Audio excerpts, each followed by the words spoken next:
कि शहजादा ये जो सऊदी शहजादे क्राउन प्रिंस जो है मोहम्मद बिन सलमान, उन्होंने पाकिस्तान आना था और ये बड़ी कंफर्म खबर थी, अगरचे इसको की जाती। तो अब की दफ़ा भी वही कुछ हुआ है कि दौरा तकरीबन फाइनल था, आना था, कुछ घंटे उन्होंने रुकना था, मुलाकातें होनी थी उनकी, मतलब टॉप, बल्कि उनको गिफ्ट दिए जाने। शाम रहमान नाज़रीन, सऊदी अरब से पाकिस्तान के लिए कोई अच्छी खबर नहीं है। माली फ्रॉड में बड़ी तादाद में पाकिस्तानियों की गिरफ्तारी हुई है। सऊदी अरब में अब तक 70 सर कलम किए जा चुके हैं।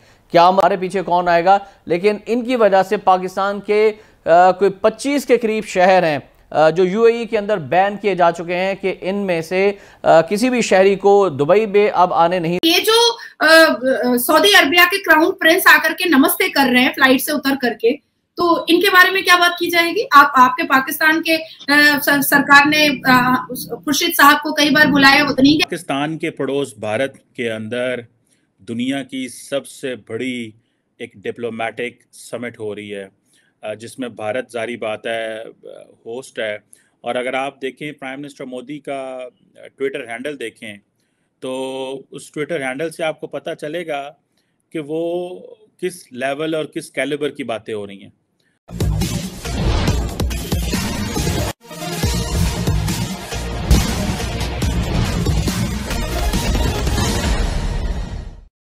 सऊदी अरेबिया के किंग 2 दिवसीय G20 में भाग लेने के लिए और साथ ही एक दिन के लिए भारत की राजकीय यात्रा पर भारत पहुंच चुके हैं। पाकिस्तान बड़ा कोशिश कर रहा था कि भारत जाते समय या आते समय वे पाकिस्तान में भी रुकें, लेकिन उन्होंने न केवल अपना दौरा रद्द कर दिया है, बल्कि पाकिस्तानी जो सऊदी अरब में पहुंचकर तरह तरह की गंदी हरकतों में शामिल हैं, अपराधों में शामिल हैं, उसके चलते अब पाकिस्तानियों पर बैन लग गया है। आगे की कहानी सुनते हैं। शाम रहमान नाज़रीन, सऊदी अरब से पाकिस्तान के लिए कोई अच्छी खबर नहीं है। माली फ्रॉड में बड़ी तादाद में पाकिस्तानियों की गिरफ्तारी हुई है। सऊदी अरब में अब तक 70 सर कलम किए जा चुके हैं।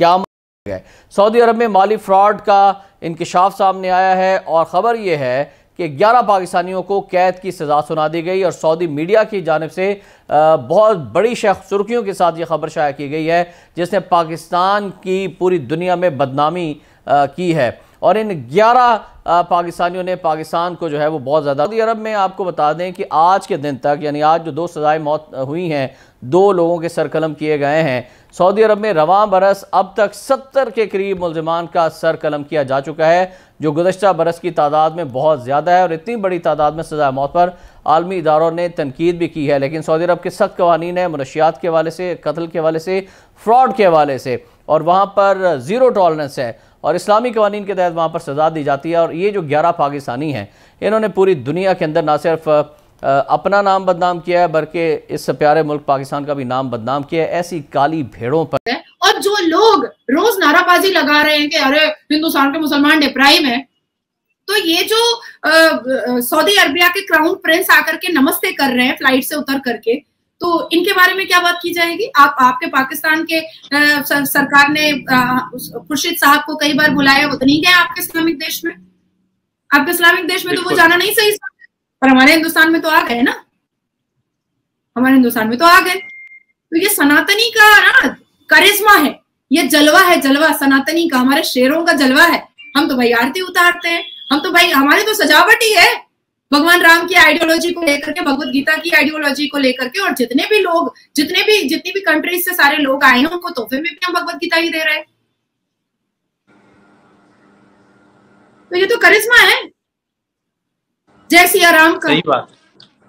हमारे पीछे कौन आएगा, लेकिन इनकी वजह से पाकिस्तान के कोई 25 के करीब शहर हैं जो यूएई के अंदर बैन किए जा चुके हैं कि इनमें से किसी भी शहरी को दुबई में अब आने नहीं दिया जाएगा। और वो क्रॉस लगा दिया गया, जिनमें से ज़्यादातर जनूबी पंजाब के लोग हैं। और सऊदी अरब के अंदर अब ये देखें 11 रुकनी गिरोह था जिसने इतना बड़ा फ्रॉड किया, और सऊदी इंटेलिजेंस एजेंसीज ने, कानून नाफिज करने वाले इदारों ने इनको पकड़ा और अब ये जेल की सलाखों के पीछे चले गए हैं। उधर सऊदी अरब में ही 2 अलग अलग मुकदमात में आज जराइम साबित होने पर 2 कैदियों की सजाए मौत के अदालती हुक्म पर भी अमल दरामद कर दिया गया। इन 2 मुजरमों का कसास कानून के तहत सरकलम कर। पाकिस्तान के पड़ोस भारत के अंदर दुनिया की सबसे बड़ी एक डिप्लोमेटिक समिट हो रही है जिसमें भारत जारी बात है होस्ट है। और अगर आप देखें प्राइम मिनिस्टर मोदी का ट्विटर हैंडल देखें तो उस ट्विटर हैंडल से आपको पता चलेगा कि वो किस लेवल और किस कैलिबर की बातें हो रही हैं। वो कह रहे हैं जी इस आज शाम को मैं मॉरिशस के प्रेसिडेंट, बांग्लादेश की वज़ीर आज़म और अमेरिका के सदर जो बाइडन को अपने घर जो है वो बुलाऊंगा शाम को। अब आप इमेजिन करें, क्या पाकिस्तान ये सोच भी सकता है कि कोई ग्लोबल लीडर्स हमारे घर आएंगे? आपको पता है कि बांग्लादेश के अंदर फ्रेंच प्रेसिडेंट और रशियन फॉरेन मिनिस्टर जा रहे हैं।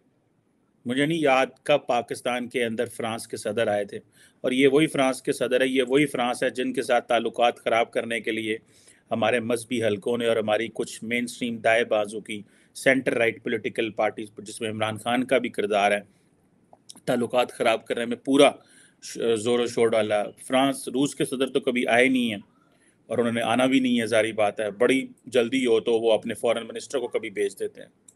दुनिया आज सारी आ गई और हम किससे लड़ रहे हैं? हम लड़ रहे हैं टीटीपी से।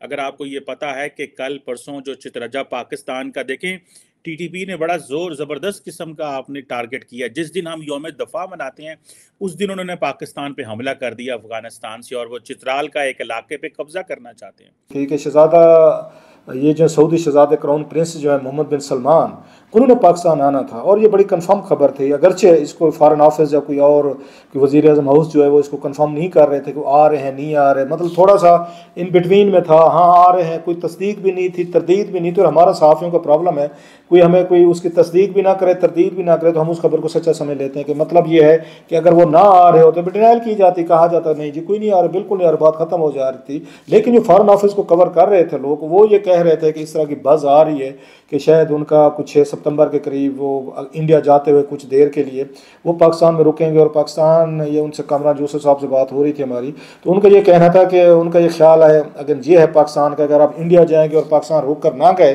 तो फिर हमारे लिए थोड़ी सी एम्बेरसमेंट होगी। ये पाकिस्तान का वैसे बड़ा अजीब-ओ-गरीब मसला है, मुझे आज तक समझ नहीं आई कि अगर बिल क्लिंटन आया था 2000 में तो उस वक्त भी हम उनको बिल्कुल पड़ गए थे। अमेरिका भी हमारी इज्जत का मसला है, जिन्ना मुशर्रफ साहब का दौर था, हम उनको पड़ गए तरलों पे, मिनतों पे, ये चंद घंटों के लिए भी सही भी बिल क्लिंटन साहब इंडिया से होते हुए हमारे यहाँ होकर जाएँ। उन्होंने कहा भाई हमारा इंडिया का दौरा है, इंडिया से अलहदा हमारे इंटरेस्ट हैं, अलहदा इशूज़ हैं, आपसे अलहदा हैं, अलग कर रहा हूँ ना कि नहीं, अगर आप लोग ना आए तो हमारे यहाँ पे वो कहते हैं ना, हमें जुगते मार मार के हमारे मालेदार जो है ना हमें। अब क्यों नहीं आए? जो अभी 6 सितंबर की जिसकी बात हो रही थी उसकी बड़ी वाज़ेह मुझे जो समझ आती है कि हालांकि पहले उन्होंने कंफर्म किया हुआ था, तो हर दफ़ा कंफर्म पहले करते हैं लेकिन बाद में कोई बैठ के अपना होमवर्क करता है। मेरा ख्याल सऊदीज़ उसके फॉरेन मिनिस्ट्री या रॉयल फैमिली या रॉयल उनकी आर्मी जो भी कहें, आफ्टर थाट्स जो है ना, उनके आफ्टर थाट्स में वो जाते हैं कि बाद में सोचते हैं कि हमें ये करना चाहिए या नहीं करना चाहिए। पहले वो कैलकुलेशन शायद उस तरह नहीं की जाती। तो अब की दफ़ा भी वही कुछ हुआ है कि दौरा तकरीबन फाइनल था, आना था, कुछ घंटे उन्होंने रुकना था, मुलाकातें होनी थी उनकी, मतलब टॉप, बल्कि उनको गिफ्ट दिया जाए। सऊदी अरब के किंग 2 दिवसीय G20 में भाग लेने के लिए और साथ ही एक दिन भारत के राजकीय यात्रा पर रुकने के लिए भारत पहुंच गए हैं। लेकिन पाकिस्तान भी कोशिश कर रहा था कि भारत की वह भी बराबरी करे कि अगर भारत वे जा रहे हैं तो कम से कम जाते समय या आते समय कुछ घंटों के लिए ही सही पाकिस्तान में रुक जाएं। लेकिन सऊदी अरबिया के किंग ने ऐसा करना उचित नहीं समझा। साथ ही सऊदी अरबिया के किंग ने पाकिस्तानियों पर अब बैन लगाने का भी मन बना लिया है, क्योंकि जितने भी पाकिस्तानी वहाँ गए हैं अधिकांशतः वहाँ पर गलत धंधों में लगे हुए हैं और उन लोगों का तो अब आजीवन कारावास से लेकर सर कलम करने तक का वहाँ के न्यायालय ने आदेश तक दे दिया है। इससे पाकिस्तान की बेचैनी और बढ़ गई है कि अब वे कहाँ जाएंगे रोजगार के लिए। इसके अलावा पाकिस्तान के जो वर्तमान सेना प्रमुख हैं वे सऊदी अरेबिया के किंग को बुलाना चाहते थे ताकि वे वहाँ की जो विरोधी पार्टी के नेतागण हैं, शहबाज शरीफ और दूसरे जो लोग हैं इमरान खान, उनको यह कह सके कि आप लोग आसिम मनीर जिनका सेवा काल 2 महीनों के बाद ख़त्म होने जा रहा है, उनके सेवा विस्तार पर मदद करें, ताकि आसिम मनीर इस लंगड़ी लूढ़ी सरकार जो केयर टेकर सरकार है अभी पाकिस्तान में, उसके पीछे से पाकिस्तान में लूट खसोट करा लें। क्योंकि केयर टेकर सरकार को 90 दिन के अंदर ही चुनाव कराना है, लेकिन 90 दिन के अंदर चुनाव होता नहीं दिख रहा है। तो इस केयर टेकर सरकार का चुनाव भी सेना ने किया है और सेवा विस्तार मिल जाने के बाद इस सरकार का भी आसिम मुनीर सेवा विस्तार कर देंगे। जब चुनाव नहीं होगा तो फिर उन्हें लूट खसोट में आज़ादी मिल जाएगी। और यह तो पाकिस्तान की पुरानी परंपरा है, जैसा जनरल बाजवा ने किया वैसे यही सेना प्रमुख करेंगे। तालिबान, बलूचिस्तान लिबरेशन आर्मी पाकिस्तानी सेना को भुरकस छुड़ा दिए हैं, लेकिन पाकिस्तान को इसकी फिक्र नहीं, केवल पैसा मिलना चाहिए। आज के लिए बस इतना ही। जय हिंद। आप अगर हमसे जुड़ा रहना चाहते हैं तो कृपया मेरे चैनल को सब्सक्राइब करें तथा बेल आइकन भी दबा दें ताकि नई वीडियो की जानकारी तुरंत आप तक पहुंच जाए। धन्यवाद। जय हिंद।